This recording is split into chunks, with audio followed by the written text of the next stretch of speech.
கர்த்தருக்குள் அன்பானவர்களே, அனுதினமும் கிறிஸ்துவுடன் தியான வேளைக்கு உங்களை அன்புடன் அழைக்கிறோம். இன்றைய தியானத்திற்கான வேத வாசிப்பு சங்கீதம் 46 அதிகாரம் வசனங்கள் 1 முதல் 11 வரை. தியானத்தின் தலைப்பு அனுகூலமான துணை. ஆதலால் நீ போ, நான் உன் வாயோடு இருந்து நீ பேச வேண்டியதை உனக்கு போதிப்பேன் என்றார். யாத்ராகமம் 4 அதிகாரம் வசனம் 12. எல்லோரும் நம்மை விட்டு ஒதுங்கி செல்லும்போது நம்முடன் கூட நிற்பவனே உண்மை நண்பன் என்று வால்டர் வின்செல் என்பவர் கூறினார். ஆனால் ஆத்ம நண்பர்களும் கூட நமக்கு உதவ முடியாத சில சந்தர்ப்பங்கள் உண்டு. அவர்கள் வெகு தொலைவில் இருந்து நமக்கு நேரடியாக உதவ முடியாமல் போகலாம்.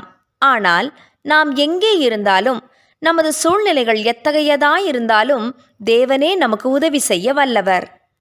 அன்று பார்வோனை எதிர்த்து எபிரேய மக்களை மீட்கும் பணியானது மோசேக்கு கொடுக்கப்பட்டது. அவரது தலைமைத்துவம், அவரது ஜீவன், இஸ்ரவேல் மக்களின் எதிர்காலம் அனைத்துக்கும் அது ஒரு சவாலான நேரமாக அமைந்தது. அவனது நல்வாழ்வில் அக்கறை கொண்டு அவனுக்காக பரிதபிக்கும் அநேகர் அவனுக்கு இருந்திருக்கலாம்.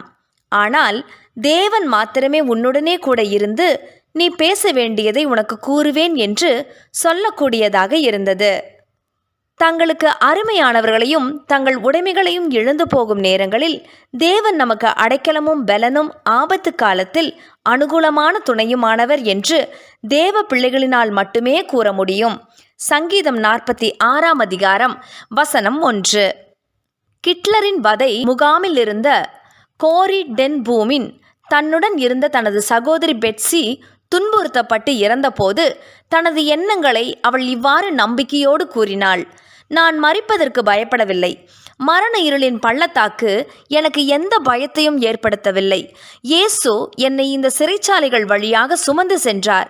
அவர் இறுதி வரை என்னுடன் இருப்பார். அருமையான சகோதரனே, சகோதரியே, இனி இதுதான் என்னுடைய முடிவு என்று நீ கருதும்போது தேவனே உன்னுடைய நம்பிக்கையின் புதிய ஆரம்பம் என்பதை கண்டு கொள்வாய். ஆகவே தேவ சித்தத்திற்கு கீழ்ப்படி. அவர் உனக்கு பாதை காட்டுவார். பயப்படாதே, நான் உன் தேவன், நான் உன்னுடனே இருக்கிறேன். திகையாதே, நான் உனக்கு சகாயம் செய்வேன். நான் உன்னை பலப்படுத்தி உன்னை நிலைநிற்க செய்வேன். என்னுடைய சர்வ வல்லமையினாலும் கிருபையினாலும் நான் உன்னை தாங்குவேன் என்று ஒரு கவிஞர் பாடியுள்ளார். இது ஒரு வாக்குத்தத்தம். அதை சுதந்திரிக்காமல் விட்டுவிடாதே. தேவனை தவிர வேறு எதுவுமே எனக்கு இல்லை என்று நீ உணரும்போது அவரே உனக்கு போதுமானவராக இருப்பதை காண்பாய். ஜெபம் செய்வோமா?